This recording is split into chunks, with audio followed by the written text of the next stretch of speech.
In this video, we are going to talk about the polishing wood activity.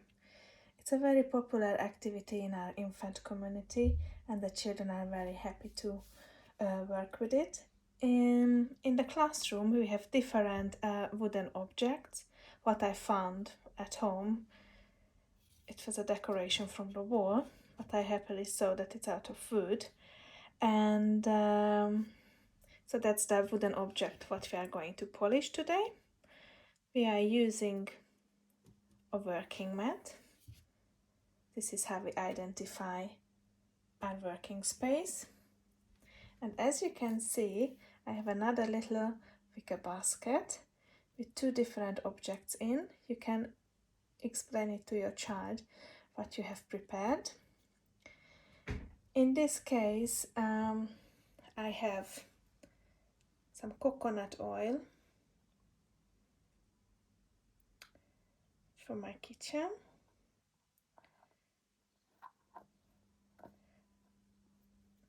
And I have some cotton pads from my bathroom.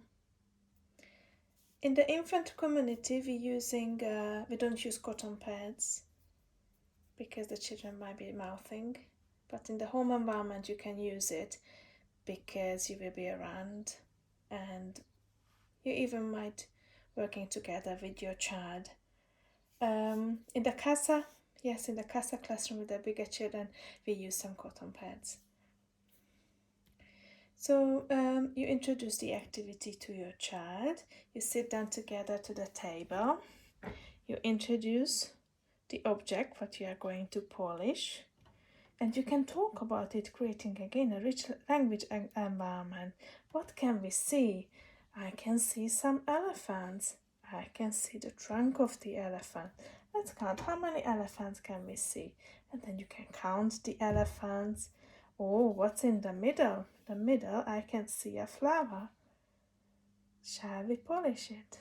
And most of the time they will say yes. So then you open the coconut oil together with your child. They have wonderful experience from earlier with opening, closing. You can show it and explain it that we are going to polish the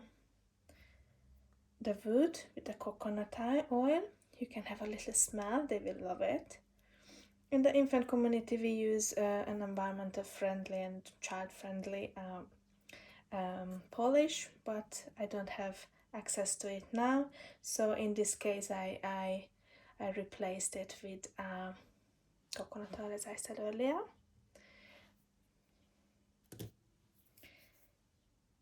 And the cotton pad, I made it slightly smaller because if you think of the child's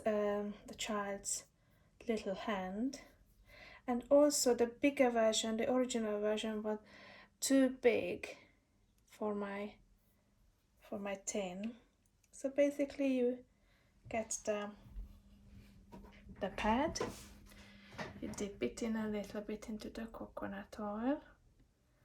You can highlight it to the child that look, there is the oil. So where shall I start it?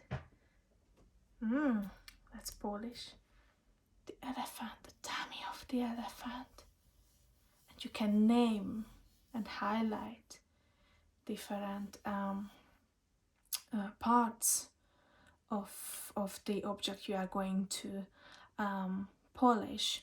In this case, the legs of the elephant, the head of the elephant, and look, here is the eye and the trunk.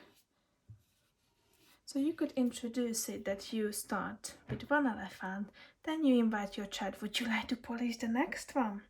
And the child can polish the next one. Or the middle, the beautiful flower, then you can talk a little bit about the flower, parts of the flower, what we are polishing, the bigger flower. Usually when I do the polishing, we can name, but also I do some small circular movements.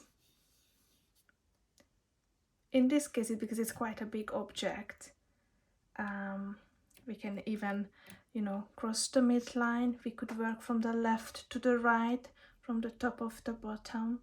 Don't forget, this is the child who is going to start writing one day. So we need to exercise all those muscles in the hand. So when you finish and the child had a turn, don't forget to tidy up. You can even highlight that, oh, look, we cleaned the elephant. This is dirty. Let's bring it to the bin. And then you close the oil, save it for later. And you can replace the dirty cotton bud with a clean one. Because it's very important when you put back the activity to the shelf, then it's complete. So later on, if your child wants to work with it, it's complete. Or in an infant community, if another child want to work with the activity, the next child will find it complete.